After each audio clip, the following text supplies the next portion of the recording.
fine art was presented to me after school. Carnegie Museum of Art, and I would visit all of the galleries and study all of the paintings, every sculpture, and I became really driven. I had to become a famous artist. I had to make a living. I had to become famous. Otherwise, life just was not worth living. But of course, it never got to that. I realized that being a fine artist wasn't going to work. The cutthroat world of commercial art was where it was at for me. Madison Avenue. Tina Fredericks, that appointment changed my life. New York. Yes, it had to be New York. 1949, Manhattan. It was the Condé Nast publications. I had a test assignment, which was to draw some shoes. And that was it. For the next 10 years, I was a commercial illustrator, working for record companies, art directors, art companies.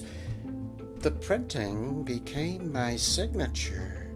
You see, prints would imply that many people would want it, tens of hundreds of thousands of people. The sense of color was the jewel. The endless potential to change it and change it again. Red, yellow, and blue. To me, there were no boundaries. Just aesthetic gifts, mimicking silk screen design, if you will. Oh no. My hair. Oh, my hair began to thin rapidly. My professional life was very successful. The confidence and the ability to produce day in and day out was literally terrifying my contemporaries. I met a picture clerk at a showing, and we were very attracted to one another. Hi. However, this encounter would be thwarted by my inner paralyzing anxiety of my grotesqueness, of my unattractiveness. I just could never do it. The sexual intimacy, I just could not do that. I wore wigs. I even had my nose reconstructed, but it didn't solve anything. It didn't solve anything. Oh gosh. Oh my gosh. I have to tell you this. No, I do. No, I have to tell you. You see, when my mother, Julia, sold 3252 Dawson Street in Pennsylvania, she just turned up in New York to stay with me, to live with me in New York, just until you get married and have a family, she said. Oh my God, I was so panic-driven as how she would fit into my new lifestyle. So I just agreed. Okay, just until I get a new burglar alarm. We lived together for the next 20 years until she died in 1972. But then I came to realize I was a recorder of life rather than a projector of life. And I asked myself, why can't I become a successful painter, the reverse of an expressionist, a mirror reflecting life, grounded in the film culture, products, an art director, a window dresser, because I understood the inner American desire.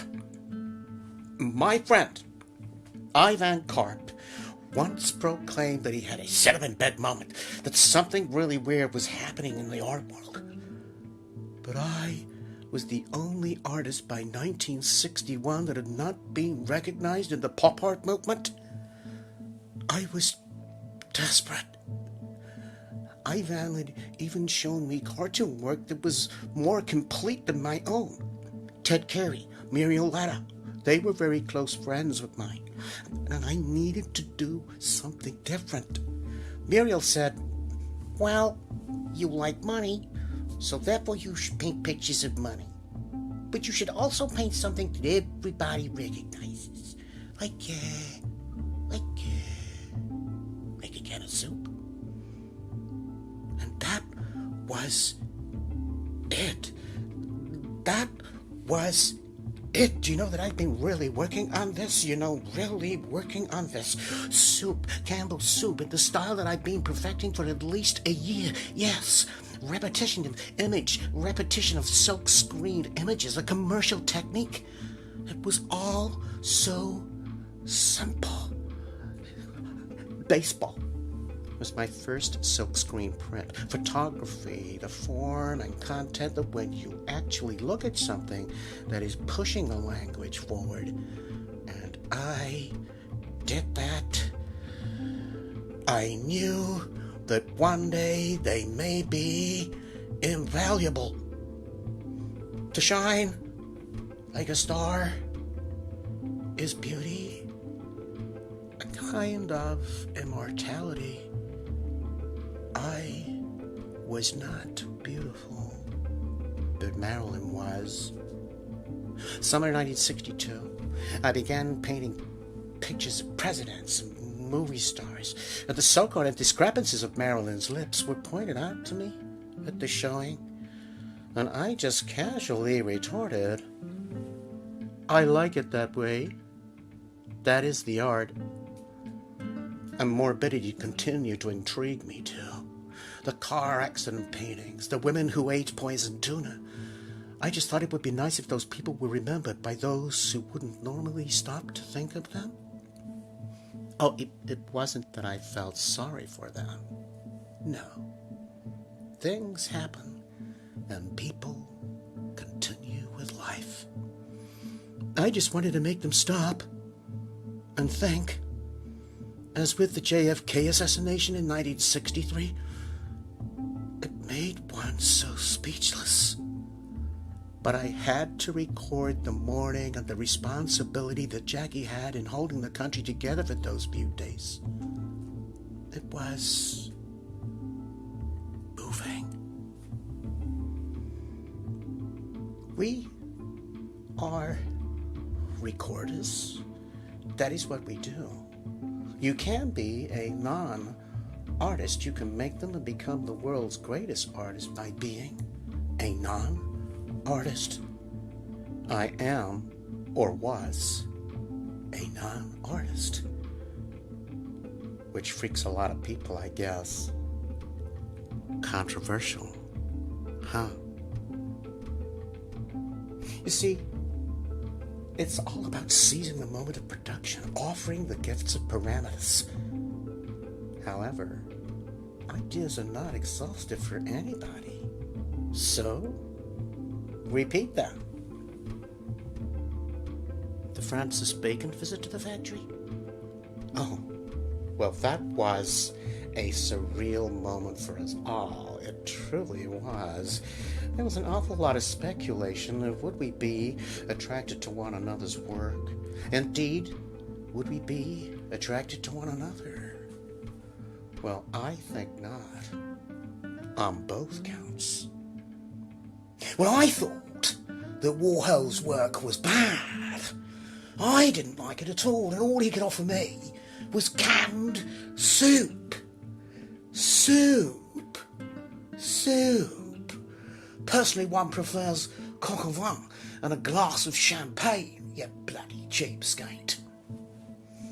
Did I fancy Andy?